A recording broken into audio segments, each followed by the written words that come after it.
So, sagutin lang natin tong katanungan, concern. Siguro, may asawa siyang afro. And ito yung tanong niya. Kung yung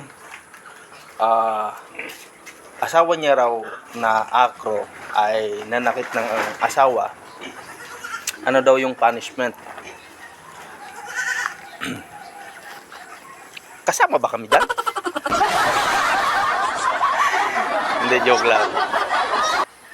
So, bago ko sagutin, shoutout nga pala sa lahat ng mga kapatid na mga sumusuporta at nagko-comment, nagbibigay ng mga magagandang comment, feedback sa ating mga ginagawang video. Maraming salamat sa inyo. Magkape. And yung mga nagpapa-shoutout nga pala, ipopost ko na lang yung mga comment and pangalan nyo.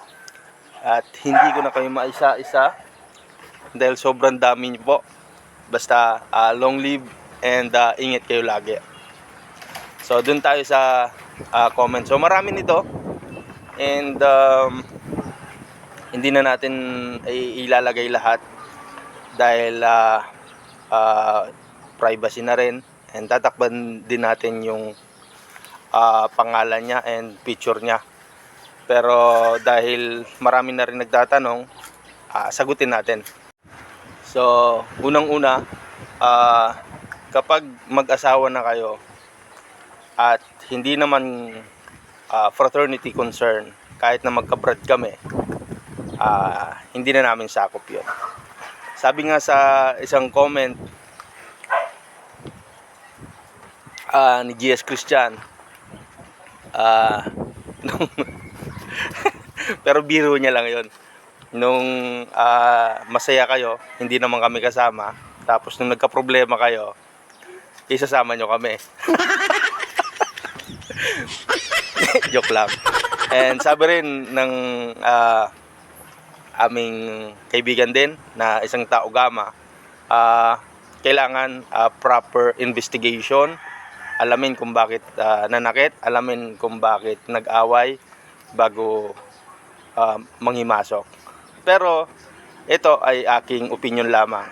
Wala po kaming hinangad na hindi mabuti sa aming mga kapatid. Ika nga, protect our brother at all cost. Pero yung protect po na yon ay hindi ibig sabihin na mali, pagtatakpan, may ginawang kasalanan, itatago. Hindi. Ang protect na sinasabi ay itama mo kung nagkakamali, turuan kung dapat turuan, pagsabihan kung tumatanggap ng payo. Pero kung hindi at matigas at wala namang sarado yung puso at isip niya sa mga opinion na or knowledge na ibibigay namin, wala na kami magagawa sa part na yon kung ayaw niya. Sa bilang kayo ay mag-asawa,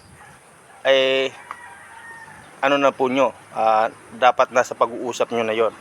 Kung sinasaktan ka, meron tayong mga batas, no, na poprotekta sa iyo. Kung sobra yung pananakit, hindi nagsusustento, and niloloko ka, sinasaktan yung mga anak nyo, meron tayong violence against women and children. So, BAUSI at tawag nun. So, inquire ka. Actually, nireply ko na rin to na kailangan niya mag-blatter at kung ano pa man.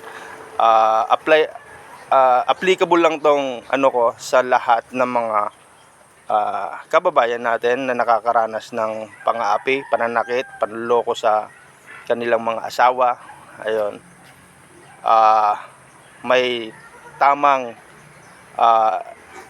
institusyon, organisasyon na pwede nating lapitan para makatulong kung sakaling umabot sa ganon. Maaari lang kaming mamagitan na as a brad as fraternity, brotherhood, pwede lang kaming pumagitna, maging isang counselor, pero hindi kami pwedeng makialam nor manghimasok.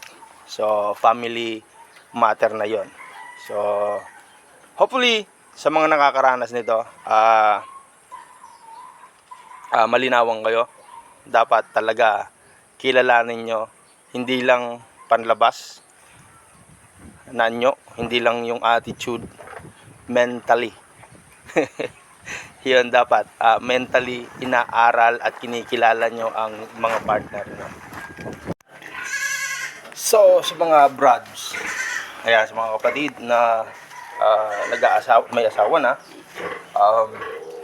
tulad lang yan ng pag-aalaga ng baboy o pagiging magbababoy. Ako po ay isang magbababoy.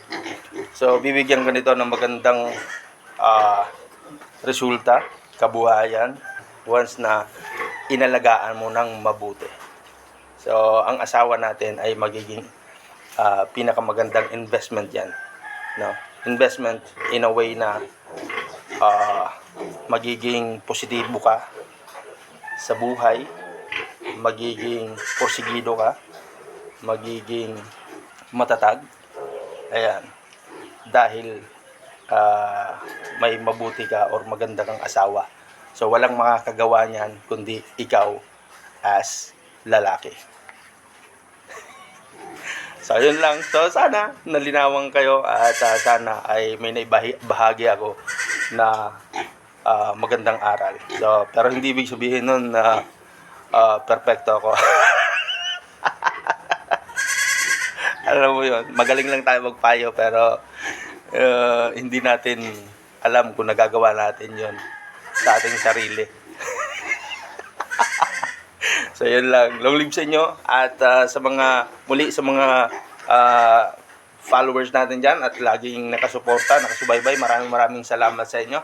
Ingat kayo lagi at ito nga pala si Brad Edgar ng Malinao Supreme Council, taga rito sa Malinao, Province of Albay, Region 5. At shoutout nga pala at isang mahigpit na pagkamay kay Brad Nino Shadow Lord Quezon at sa Zeta Zai chapter, sa Ro Alpha chapter, Compostela, Cebu. Mahigpit na pagkamay at regard sa lahat ng Acro Cebu. Long live, maraming salamat sa suporta. Maging positibo, ipakita mo na araw mo ito. Peace!